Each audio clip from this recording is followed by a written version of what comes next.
വളരെ ഗഹനമായ വിഷയങ്ങളൊന്നും സംസാരിക്കുവാൻ ഉദ്ദേശിക്കുന്നില്ല. ലളിതമായ ചില കാര്യങ്ങൾ മാത്രം പറഞ്ഞുകൊണ്ട് ഇൻഷാ അല്ലാഹ് നമുക്ക് സമാപിപ്പിക്കാം.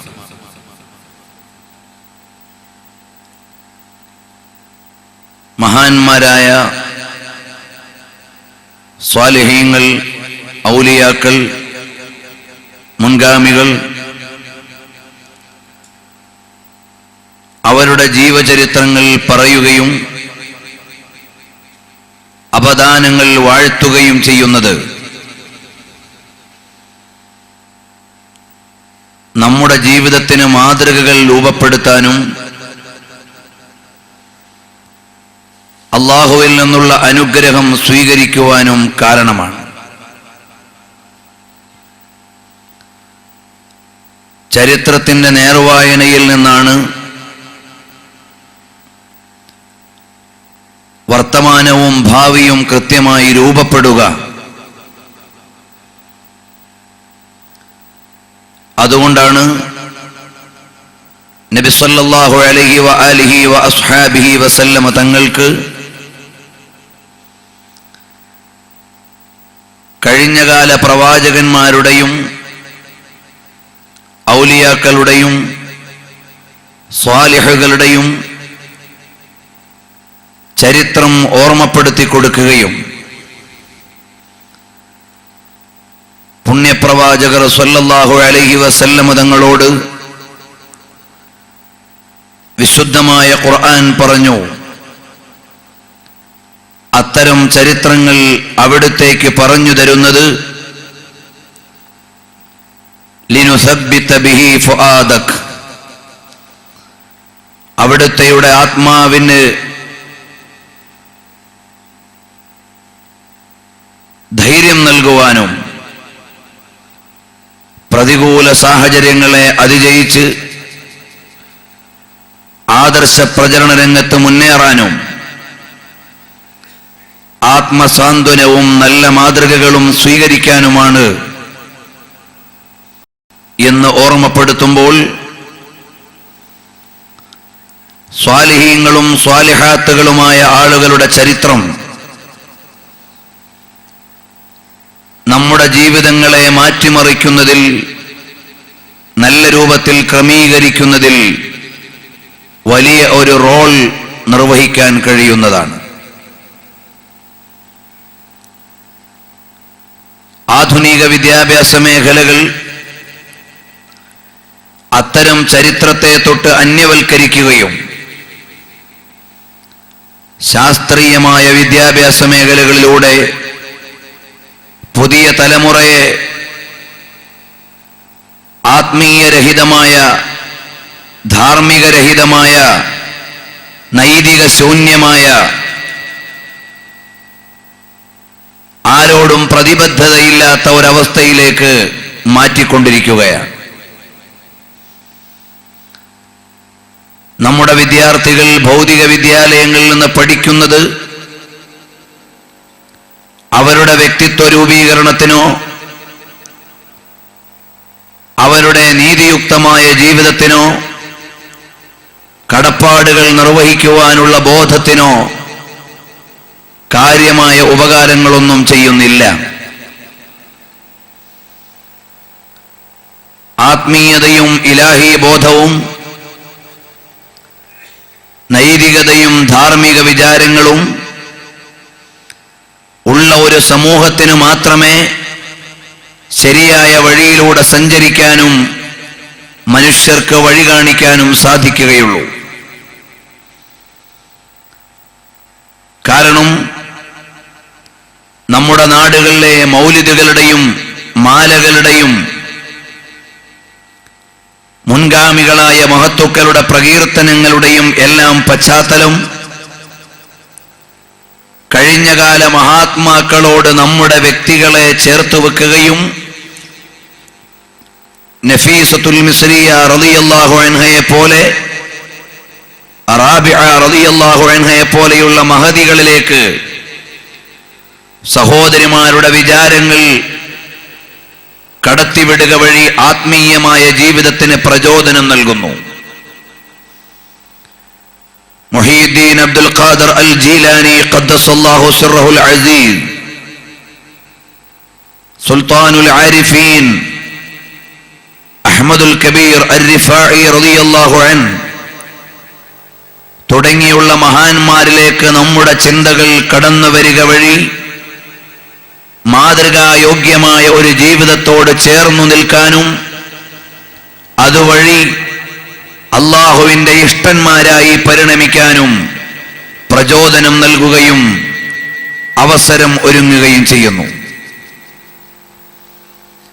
അത്തരം മാതൃകകളെല്ലാം ഇന്ന് നമ്മുടെ സമൂഹത്തിൽ നിന്ന് മാറിക്കൊണ്ടിരിക്കുകയാണ്. പകരം ശാസ്ത്രീയമായ ഭൗതികമായ വിദ്യാഭ്യാസത്തിലേക്ക് നമ്മുടെ സമൂഹം നീങ്ങി. ഏത് ഭൗതിക വിദ്യാഭ്യാസമാണെങ്കിലും അടിസ്ഥാനപരമായി ലക്ഷ്യം വെക്കുന്നത് ദൈവവിചാരമില്ലാത്ത, ഇലാഹി ബോധമില്ലാത്ത, അള്ളാഹുവെ കുറിച്ച് അന്വേഷണമില്ലാത്ത ഒരു വ്യക്തിയെ രൂപപ്പെടുത്താനാണ്. അത് എന്റെ വകയൊരു വാദമല്ല. നമ്മളൊക്കെയും പള്ളിക്കൂടത്തിൽ പഠിച്ച ഡാർവിൻ സിദ്ധാന്തം മുതൽ ഇന്ന് ജീവിച്ചിരിക്കുന്ന ഏറ്റവും വലിയ ശാസ്ത്രജ്ഞനായ സ്റ്റീഫൻ ഹോക്കിങ്സ് വരെ എല്ലാ ശാസ്ത്രകാരന്മാരുടെയും സിദ്ധാന്തങ്ങളുടെയും ലക്ഷ്യം മനുഷ്യനെ അള്ളാഹുവിൽ നിന്ന്, ദൈവത്തിൽ നിന്ന്, ഇലാഹി വിചാരത്തിൽ നിന്ന്, പരമാധികാരിയെക്കുറിച്ചുള്ള ബോധത്തിൽ നിന്ന് അന്യവൽക്കരിക്കുക എന്നതാണ്. ഈ വിഷയം കൂടുതൽ വിസ്തൃതമായി പറയാൻ ഞാൻ ഈ വേദി ഉപയോഗപ്പെടുത്തുന്നില്ല. ഒരാമുഖം മാത്രം ഞാൻ ഓർമ്മപ്പെടുത്തുകയാണ്. കാരണം അത് ഏകപക്ഷീയമായ ഒരു വിലയിരുത്തലല്ല. ഭൗതികമായ വിദ്യാഭ്യാസത്തിന്റെ വഴികൾ മുഴുവനും അള്ളാഹുവെക്കുറിച്ചും ദൈവത്തെക്കുറിച്ചുമുള്ള വിചാരത്തിൽ നിന്ന് സമൂഹത്തെ അന്യവൽക്കരിക്കാനാണ് എന്ന് അത്തരം മേഖലകളിൽ നിലകൊള്ളുന്ന ആളുകൾ തന്നെ വളരെ വിശദമായി എഴുതിയിട്ടുണ്ട്. ആത്മീയമായ വിചാരത്തിൽ നിന്ന് അന്യവൽക്കരിച്ച സമൂഹത്തിന് വരാൻ പോകുന്ന അവസ്ഥയും അവരുടെ ലേഖനങ്ങളിൽ തന്നെ വായിക്കാം. The triumph of Darwinism implied the rejection of God and set the stage for replacing biblical religion with a new faith based on evolutionary naturalism. പ്രകൃതിപരമായ പരിണാമ സിദ്ധാന്തത്തിലൂടെ ദൈവത്തെ വിയോജിക്കുവാനും ദൈവത്തെ തള്ളിക്കളയുവാനും വേദങ്ങളിൽ അധിഷ്ഠിതമായ ആത്മീയ ബോധത്തിൽ നിന്ന് ആളുകളെ അന്യവൽക്കരിക്കാനുമാണ് ശാസ്ത്രീയ മേഖലകൾ ശ്രമിച്ചുകൊണ്ടിരിക്കുന്നത്. മാത്രമല്ല, ഹാർവാർഡ് യൂണിവേഴ്സിറ്റിയിലെ ശാസ്ത്രീയ മേഖലയിലെ ഉപദേഷ്ടാവ് എഴുതി വെച്ചത് കാണാം. The primary problem is not to provide the public with the knowledge of how far it is to the nearest star and what genes are made of. ഏറ്റവും അടുത്തു നിൽക്കുന്ന നക്ഷത്രം ഏതാണ് എന്ന് പഠിപ്പിക്കലല്ല ശാസ്ത്രം അടിസ്ഥാനപരമായി ലക്ഷ്യം വെക്കുന്നത്. അല്ലെങ്കിൽ ഏതുതരം ജീനിൽ നിന്നാണ് മനുഷ്യൻ രൂപപ്പെട്ടത് എന്ന് പഠിപ്പിക്കലുമല്ല ശാസ്ത്രത്തിന്റെ ലക്ഷ്യം. മറിച്ച് എന്താണ്? In a word, the public needs to accept materialism, which means that they must reject God. അവരെല്ലാവരും ശാസ്ത്രത്തെ പഠിക്കുകയും ഇംഗ്ലീഷ് മീഡിയങ്ങളെ ഡിപ്പെൻഡ് ചെയ്യുകയും ഭൗതിക കലാലയത്തിന്റെ അകത്തളത്തിൽ നിന്ന് ജ്ഞാനസമ്പാദനം നടത്തുകയും ചെയ്യുക വഴി അടിസ്ഥാനപരമായി ദൈവനിഷേധത്തിലേക്ക് എത്തിച്ചേരുകയാണ് ശാസ്ത്രീയ പഠനങ്ങൾ മുഴുവനും ലക്ഷ്യം വെക്കുന്നത്. അതുകൊണ്ടാണ് എവിടെയെങ്കിലും ഒരു ചെറിയ പുതിയ കണ്ടുപിടുത്തം വരുമ്പോഴേക്ക് ദൈവം മരിച്ചു, ദൈവത്തിന്റെ ആവശ്യമില്ല, ദൈവത്തിന്റെ കടമകൾ നമ്മൾ ഏറ്റെടുത്തു എന്നൊക്കെ പലപ്പോഴും പത്രങ്ങളിൽ തലവാചകം വരുന്നത്. ഈ വിഷയികമായി സ്വതന്ത്രമായ ഒരു പ്രഭാഷണം നമുക്കൊക്കെ ലഭിക്കുന്നതുകൊണ്ട് ഞാൻ അതിലേക്ക് ഇപ്പോൾ കടക്കുന്നില്ല. അപ്പോൾ 19ഓളം ഉദ്ധരണികൾ ഇവിടെ ഹാർവാർഡ് യൂണിവേഴ്സിറ്റിയിലെയും ഓക്സ്ഫോർഡ് യൂണിവേഴ്സിറ്റിയിലെയും കാംബ്രിഡ്ജ് യൂണിവേഴ്സിറ്റിയിലെയും ഒക്കെ ഉന്നത വിഭാഗത്തിലെ ആളുകൾ പറയുന്നത് ഉദ്ധരിക്കാനുണ്ട്. പക്ഷേ ഈ വേദിയിൽ ഞാൻ അതുമായി മുന്നോട്ട് പോകുന്നില്ല. അപ്പോൾ ആത്മീയമായ ബോധത്തിൽ നിന്ന് സമൂഹത്തെ അന്യവൽക്കരിക്കുകയും സജ്ജനങ്ങളുടെ വഴിയെക്കുറിച്ചുള്ള വിചാരങ്ങളിൽ നിന്ന് ആളുകളെ മാറ്റി നിർത്തുകയും ചെയ്താൽ അതുകൊണ്ട് ലഭ്യമാകുന്ന റിസൾട്ട് എന്താണ്? അതെന്ന് സമൂഹം അനുഭവിച്ചുകൊണ്ടിരിക്കുന്നതാണ്. Man stands alone in the universe, a unique product of a long, unconscious, impersonal material process with a unique understanding and potentialities. These he owes to no one but himself, and it is to himself that he is responsible. ഞാൻ മനുഷ്യൻ മാത്രമേ ഉള്ളൂ, ഞാൻ ഒറ്റയ്ക്കാണ്, എനിക്കാരോടും കടപ്പാടുകളില്ല, എനിക്കാരോടും ബാധ്യതകളില്ല, എനിക്കെന്റെ ലോകം, എന്റെ സുഖം, എന്റെ ജീവിതം എന്ന ഒരു കേവലമായ ഭൗതിക വിചാരത്തിലേക്കാണ് ഭൗതികമായ വിദ്യാഭ്യാസത്തിന്റെ മേഖലകൾ മുഴുവനും മനുഷ്യനെ ക്ഷണിച്ചുകൊണ്ടിരിക്കുന്നത്. അതുകൊണ്ടാണ് മാതാവിന്റെ മൂല്യമറിയാത്ത, സഹോദരിയുടെ പവിത്രത അറിയാത്ത, മകളുടെ മാഹാത്മ്യത്തെക്കുറിച്ച് മനസ്സിലാക്കാത്ത, ഭാര്യയ്ക്ക് നൽകേണ്ട അവകാശങ്ങളെക്കുറിച്ച് ബോധമില്ലാത്ത ഒരു സമൂഹമായി പുതിയ തലമുറ വളർന്നുകൊണ്ടിരിക്കുന്നത്. ഇതിൽ നിന്നു മാറി നല്ലതിന്റെ വഴിയിലേക്ക് കടന്നു വരാൻ ആത്മീയമായ വിജ്ഞാനവും ഉന്നതമായ മാതൃകകൾ നമ്മുടെ മക്കളുടെ കൽബിൽ ഉണ്ടാകണം. നബി സല്ലല്ലാഹു അലൈഹി വസല്ലം തങ്ങളോട് വളരെയേറെ കഷ്ടപ്പെട്ട് ഇസ്ലാമിക പ്രബോധനം നടത്തിയ പുണ്യപ്രവാചകന്മാരുടെ ചരിത്രം ഓതിക്കൊടുക്കുന്നുണ്ട്.